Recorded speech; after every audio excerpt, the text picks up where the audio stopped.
आज सुगंधा की शादी का पहला दिन था। ना जाने उसके दिल में कितने अरमानों ने दस्तक दी थी। शादी के पहले भी जब सुगंधा इस बारे में सोचती थी तो उसे घबराहट होती थी कि ना जाने वह दूसरे घर में कैसे एडजस्ट करेगी। आज के समय में यह देखा जाता है कि लड़कियां ज़्यादा एडजस्ट करना नहीं चाहती हैं, और अगर वे अपनी तरफ से कुछ बदलाव चाहती हैं तो घर वाले सिरे से नकार देते हैं। ऐसे में नई नवेली दुल्हन के मन में घबराहट होना नई बात नहीं है, और वही कुछ सुगंधा के साथ हो रहा था। शुरू में तो सुगंधा को कुछ समझ नहीं आ रहा था कि वह अपने काम की शुरुआत कहाँ से करे। जब भी वह कुछ करने जाती तो सास उसे यह कहकर वहाँ से जाने को कहती थी कि जब भी उन्हें जरूरत होगी वह बुला लेगी, लेकिन कोई भी सुगंधा को नहीं बुलाता।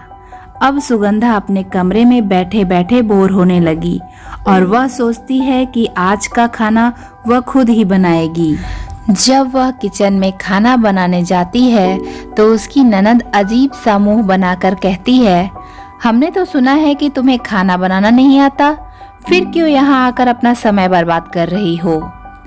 इस बात पर सुगंधा को बहुत अजीब लगता है और वह बड़े प्यार से कहती है, ऐसी कोई बात नहीं, अगर मैं घर की बहू बनकर आई हूँ तो यह मेरी भी जिम्मेदारी है कि यहाँ के सारे कामों को मैं अच्छे से संभाल लूँ।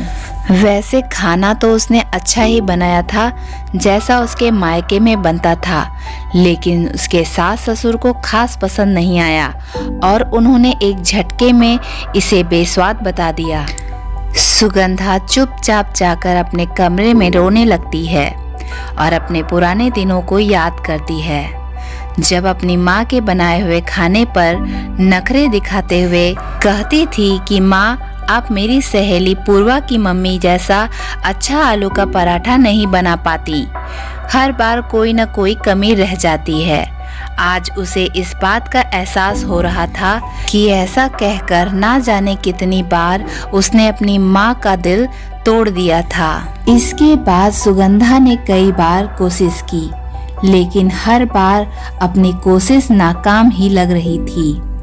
सोचा था शादी के बाद अपने घर वालों को खुश रखेगी और किसी को भी कोई शिकायत नहीं होने देगी, लेकिन यहाँ तो शिकायतों का दौर खत्म ही नहीं हो रहा था। एक बार पति के ऑफिस के कुछ दोस्त खाने के लिए आने वाले थे। ऐसे में जब पति ने सुगंधा से कहा कि वह कुछ इटालियन और मैक्सिकन खाना बनाए, क्योंकि उसके दोस्तों को यही पसंद है, लेकिन सच्चाई तो यही थी कि सुगंधा को ऐसा कुछ बनाना नहीं आता था, बल्कि वह सादा भारतीय खाना ही पसंद करती है। ऐसे में दोस्तों के आने पर उसे शर्मिंदा होना पड़ा और वह ना चाहते हुए भी अपने पति के गुस्से का शिकार हो गई। इस बार सुगंधा की आंखों में दोस्तों के सामने ही आंसू आ गए, जिसे उसके पति ने बुरी तरह से इग्नोर कर दिया और उसे वहां से चले जाने के लिए कहा। कमरे में आकर सुगंधा के मन में बस यही बात चल रही थी कि जब किसी लड़की की शादी होती है तो क्या वह अपने तरीके से घर को नहीं चला सकती? क्यों हर बार उसे बताया जाता है कि वह किसी काम की नहीं और उसे कुछ भी काम सही से करना नहीं आता? धीरे धीरे सुगंधा उदास रहने लगी और वह अपनी बात को मायके में भी नहीं बताना चाहती थी, क्योंकि उसके माता पिता को अच्छा नहीं लगेगा। वह पूरी कोशिश कर रही थी कि अच्छी बहू बने और परिवार का ध्यान रख सके। उसे एक दिन पता चला कि उसकी सहेली, जिसकी शादी दूसरे शहर में हुई थी, उसके शहर में आई है और सुगंधा से मिलना भी चाहती है। यह बात सुनकर सुगंधा के चेहरे पर खुशी दिखाई दे रही थी, क्योंकि यह सहेली उसकी बचपन की सहेली थी जो हमेशा उसके साथ रहती थी। लेकिन अब वह दोनों के बीच में थोड़ी दूरी आ गई थी, लेकिन फिर भी सुगंधा उससे मिलने के लिए बेताब थी। सुगंधा जल्दी जल्दी अपनी सहेली के आने की खुशी में पकवान बनाना शुरू करती है, लेकिन तभी उसकी ननद और सास आकर उसे ताना देती हैं कि जिसे वे लोग जानते तक नहीं, उसके लिए इतना तामझाम करने की क्या जरूरत है। ज्यादा है तो नाश्ता और कॉफी पिलाकर भेज दे। लेकिन सुगंधा की खुशी के आगे उनका यह ताना काम नहीं किया। वह बिना कुछ सोचे समझे तैयारियों में लग गई।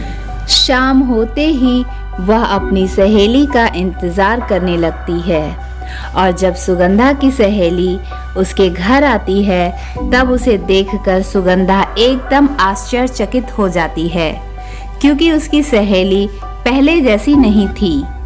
अब वह बिल्कुल बदल गई थी।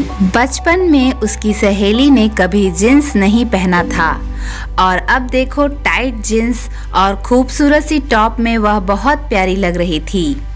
साथ ही खुले हुए बाल और उसके चेहरे को सूट करता हुआ गॉगल, यह देखकर सुगंधा बहुत खुश हुई और गले लगते हुए बोली, तू तो बिल्कुल बदल गई है। लेकिन उसकी सहेली को घर के हालात कुछ ठीक नहीं लगे और उसने धीरे से इस बारे में पूछा तो अचानक ही सुगंधा की आंखों में आंसू आ गए, क्योंकि अपनी सहेली से वह कोई भी बात नहीं छुपा पाती। सुगंधा के दिल की हालात समझकर उसकी सहेली ने उसे सांत्वना दी और कहा कि तुम जितना भी अच्छा करो लेकिन घर के सभी सदस्यों को खुश रखना नामुमकिन है, इसलिए बेहतर यही होगा कि तुम सबसे पहले खुद को खुश रखो, क्योंकि जब तक तुम खुश नहीं रहोगी तब तक घर को खुश कैसे कर पाओगी। यह बात सुगंधा की समझ में आ गई और उसने भी अब ठान लिया कि घर का ख्याल तो वह रखेगी, लेकिन अपनी शर्तों पर। एक दिन अचानक सुगंधा ने अपनी सास के सामने जाकर कहा कि मैं 1 महीने के लिए अपने मायके जा रही हूँ और अपना बर्थडे वहीं से सेलिब्रेट करके आऊंगी। इस बात पर उसके पति ने ऐतराज जताया। तब सुगंधा ने कहा, मुझे मालूम है कि मेरे बर्थडे की खुशी यहाँ किसी को नहीं होगी, क्योंकि यह तो एक बहू का बर्थडे है। वहाँ मेरी मम्मी पूरी तैयारी करके रखेंगी, क्योंकि उन्हें पता है मुझे क्या पसंद है और क्या नहीं। मैं यह नहीं कहती कि मैं ससुराल से भेदभाव कर रही हूँ, लेकिन मुझे पता है यहाँ मैं जो भी कर लूँ आप लोग को पसंद नहीं आएगा। और वह अपनी पुरानी जींस टॉप पहनकर वहाँ से चली जाती है। यह देखकर उसके पति को सुगंधा आज पहली बार खूबसूरत नजर आती है, क्योंकि उसका यह अवतार उसने कभी देखा ही नहीं था। उसको अपनी गलती समझ में आती है कि जहाँ पर उसे सुगंधा का साथ देना चाहिए था, वहाँ पर उसने सुगंधा को बिल्कुल अकेला कर दिया था। साथ ही साथ उसने अपनी माँ और बहन को भी समझाने के बारे में सोचा था, ताकि आने वाले समय में परिवार हंसी खुशी आगे बढ़ सके। जल्द ही यह बात पूरे परिवार को समझ में आ गई कि बहू नई है और उसे हमें थोड़ा समय देना होगा। यह बात सही है कि वह अभी अपने मायके की तौर तरीके से हमें खुश रखना चाहती है, लेकिन जब तक हम ससुराल वाले उसे तौर तरीके नहीं सिखाएंगे तब तक वह कैसे सीख पाएगी और हमारा ख्याल रख पाएगी। अब तो दूसरे ही दिन सास ननद पति मिलकर सुगंधा को लेने पहुंच जाते हैं, जिन्हें देखकर सुगंधा को बहुत आश्चर्य होता है। पति बड़े प्यार से सुगंधा का हाथ पकड़ते हुए कहते हैं कि गलती हमारी भी है। हमें ऐसा लगता है कि घर में आई हुई बहू एकदम परफेक्ट होनी चाहिए, जिसमें कोई भी कमी ना हो। हालांकि यह बिल्कुल भी सही नहीं है, क्योंकि कोई भी इंसान परफेक्ट नहीं हो सकता। सुगंधा मीठी मुस्कान के साथ अपने पति को देखती है और कहती है, जनाब आपको यह बात बहुत जल्दी समझ में आ गई। तभी सास आगे बढ़कर उसे गले लगाती हैं और उसे एक खूबसूरत सा ड्रेस देकर कहती हैं, यह लो बहू, तुम इसे अपने बर्थडे पार्टी में पहनना, जो हम तुम्हारे लिए ऑर्गेनाइज करने वाले हैं।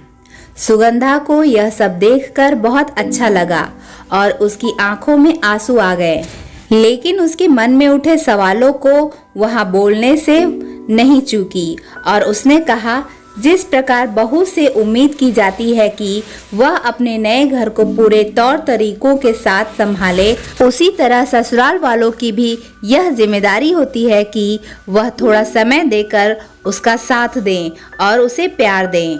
नई नवेली बहू को सिर्फ प्यार के अलावा और कुछ नहीं चाहिए होता है, लेकिन कई बार यह बात समझने में भूल हो जाती है और हम अनजाने में ही अपने ही घर की बहू का अपमान कर बैठते हैं। ऐसे में ननद आकर बोलती है, अब मुझसे गलती नहीं होगी भाभी, मैं हमेशा आपका ख्याल रखूंगी और आप मुझे अच्छा अच्छा खाना बनाकर खिलाइएगा।